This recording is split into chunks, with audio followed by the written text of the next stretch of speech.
December 1960, a basement club in Hamburg, Germany. 4 exhausted teenagers from Liverpool, and a bar fight that would nearly end the biggest band in music history before anyone knew their names. This isn't the polished Beatles story you know. This is about the moment John Lennon's ribs were cracked, the moment they were thrown out of Germany, the moment they went home convinced it was over, and how one unexpected thing pulled them back from quitting entirely. To understand why the Beatles nearly ended in Hamburg, you need to understand why they went there in the first place. And the answer is simple. They were going nowhere in Liverpool. In mid-1960, the Beatles, and they weren't even consistently calling themselves that yet, were one of dozens of skiffle groups playing the same Liverpool venues for the same tiny crowds. John Lennon was 20, furious at the world, and watching his options narrow. Paul McCartney was 18, talented but directionless. George Harrison was 17, the baby of the group, barely tolerated by the others. Pete Best had just joined as drummer because they needed someone, anyone with a drum kit. And Stuart Sutcliffe couldn't really play bass, but he was John's best friend and had just sold a painting for enough money to buy an instrument. They had no manager, no recording contract, no plan. They had enthusiasm and some raw talent, and absolutely nothing else. They were playing lunch breaks at the Casbah Club for £3 a night, split 5 ways. At that rate, music wasn't a career. It was a hobby that was keeping them from getting real jobs. Then Alan Williams, a local promoter who ran a club called the Jacaranda, got a call from Bruno Koschmider, who owned clubs in Hamburg's red light district. Koschmider needed English rock and roll bands, lots of them, because his German customers were obsessed with American and British music. He wasn't looking for stars, he was looking for volume, for bodies to fill time slots, for anyone who could play loud enough and long enough to keep drunk sailors and prostitutes entertained. Williams offered the Beatles, not because he thought they were special, but because they were available and desperate enough to say yes. They arrived in Hamburg in August 1960 expecting clubs. What they got was the Reeperbahn, a street that made Liverpool look like a church social. Prostitution was legal, drugs were everywhere, violence was casual, and the music never, ever stopped. Koschmider put them up in the Bambi Kino, a decrepit cinema. Not in rooms above the cinema, in a storage area behind the screen. No heat, no proper beds, no windows. They slept on camp beds between the stacks of old film equipment. The toilet was down the hall and shared with cinema patrons during the day. It smelled like urine and mold and stale popcorn. And then Koschmider told them their schedule. 8 hours a night on weekdays, 10 hours on weekends. Not 8 hours of music with breaks, 8 continuous hours. If they wanted a break, they had to keep one person playing while the others rested. The audience didn't care about quality. They wanted volume and energy and something to focus on while they drank. The Beatles had maybe 45 minutes of material. They had to fill 8 hours. So they played everything they knew, then played it again. They played the same songs 3-4 times a night. They learned covers frantically between sets. They stretched instrumental breaks to absurd lengths. George, barely 17, had to take lead vocals on songs because they needed more voices to fill the time. Stuart, who could barely play, had to solo sometimes because they needed to pad the set. And when exhaustion hit, and it hit hard every single night, they started taking Preludin. Slimming pills, technically. Amphetamines, practically. The waitresses sold them openly. Everyone took them. It was how you survived the schedule. You took a pill, played through the exhaustion, crashed at dawn, woke up and did it again. The music got messier, but it also got more desperate, more raw, more real. They didn't have the energy for polish anymore. They could only play with intensity. John would scream lyrics when he forgot words. Paul started moving constantly because standing still made the exhaustion visible. George's guitar work got aggressive because he was too tired for precision. Koschmider had a phrase he'd yell at them whenever the energy dropped. Mach schau! Make show, be loud, move, wake the audience up, don't let them get bored. So they made show. They jumped, They shouted. They played until their fingers bled. And slowly, without realizing it, they stopped being a Liverpool skiffle group and started becoming something else. By December, they'd been in Hamburg 4 months. They were exhausted, homesick, and starting to fracture. Stuart was increasingly distant, spending more time with his German girlfriend Astrid Kircher than with the band. George was still technically underage and could have been deported at any time if authorities noticed. Pete Best was competent but never quite fit. Paul and John were fighting about song arrangements, about who got to sing what, about whether this whole thing was worth it. Then, one night at the Kaiserkeller, they'd moved to a slightly better club by then. A fight broke out. Not with them at first, just drunk patrons arguing, then shoving, then swinging. These fights happened regularly. Usually the band kept playing, letting the bouncers handle it. But this one escalated. Someone threw a chair, someone else pulled a knife, and John Lennon, 20 years old, perpetually angry, absolutely done with being careful, jumped off the stage into the middle of it. The specifics are murky. Multiple people were fighting. John definitely threw punches. Someone, accounts disagree on who, hit John hard enough in the ribs that he heard something crack. He went down. George and Pete pulled him out before it got worse.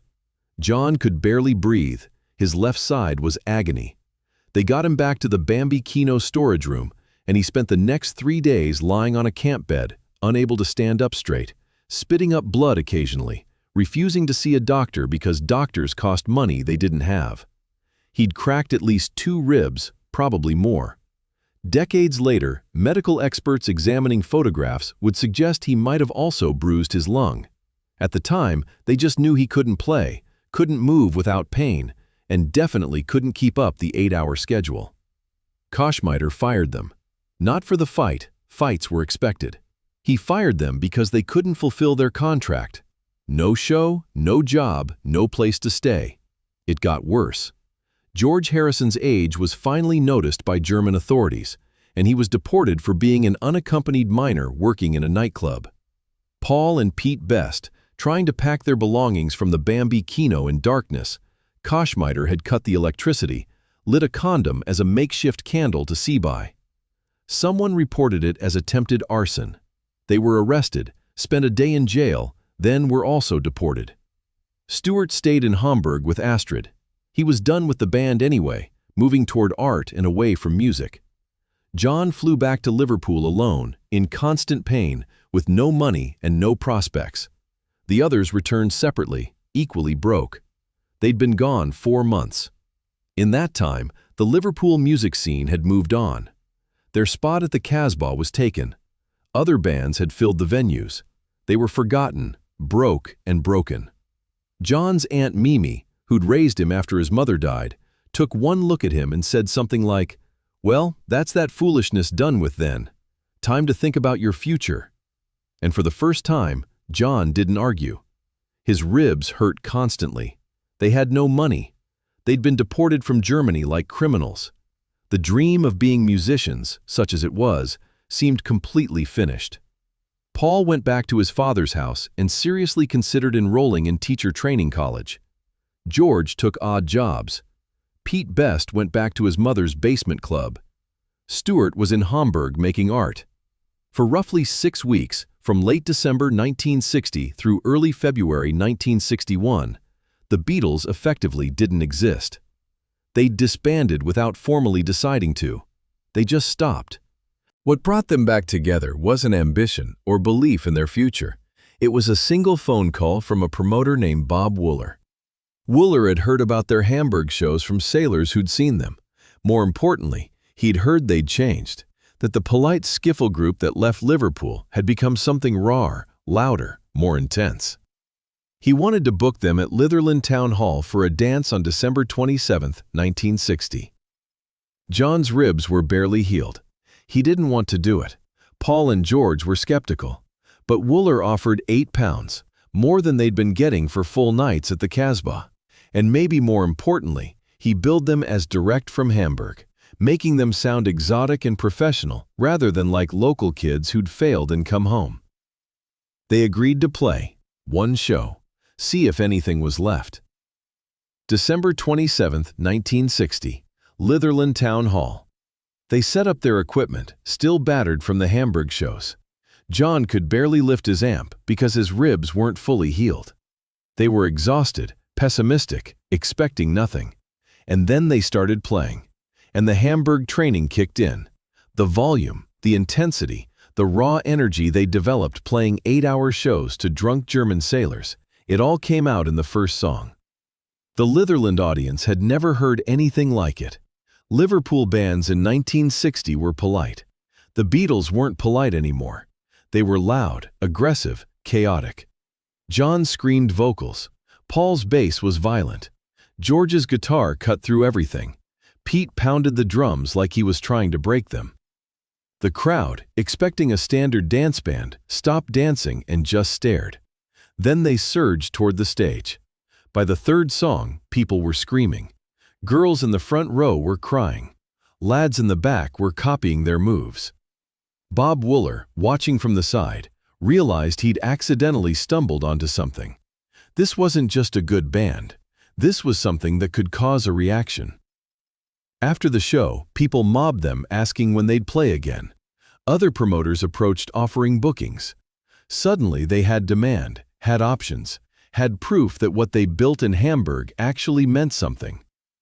They went back to Hamburg in April 1961, played even longer residencies, developed even further. By the time Brian Epstein found them in late 1961, the transformation was complete. The Hamburg crucible, the 8-hour shows, the Preludin-fueled exhaustion, the violence, even that December bar fight and John's cracked ribs, had burned away everything soft and left something harder. Without Hamburg, there's no Cavern Club Beatles, no Epstein, no George Martin, no recording contract, no Ed Sullivan, none of it. But here's the part that makes this story more than just a triumph narrative. It nearly didn't happen at all. If John's ribs had been broken instead of just cracked, if the fight had been slightly worse, if they'd been slightly more injured or slightly more discouraged, they would have stayed quit. The Beatles' entire career balanced on John Lennon being just hurt enough to be forced to stop, but not hurt enough to be permanently damaged. On them being just desperate enough to try one more show at Litherland, but not desperate enough to have given up entirely. That's not inevitable success. That's luck and timing and stubbornness in almost equal measure. People like to talk about the Beatles as if their success was inevitable. 4 talented guys who were destined to change music. But destiny is hindsight talking. In the moment, in December 1960, they were 4 broke teenagers who'd been deported, disbanded, and defeated. The difference between the Beatles becoming the Beatles and the Beatles becoming a footnote in Liverpool music history was John's ribs healing just enough in 6 weeks. Was Bob Wooler making one phone call? Was them saying yes to one more show when everything in them wanted to say no? Sometimes the accident isn't the dramatic thing that happens. Sometimes the accident is that things don't go quite wrong enough to end you. That you're injured but not destroyed. That you quit but not permanently. That you get one more chance exactly when you need it. If this story resonated, I'd love to hear your thoughts. Have you ever been on the edge of quitting something and one unexpected thing pulled you back? Share below. Next week, when success became the prison, Kurt Cobain, Syd Barrett, and the 27 Club. Subscribe if you want the human stories behind the legends.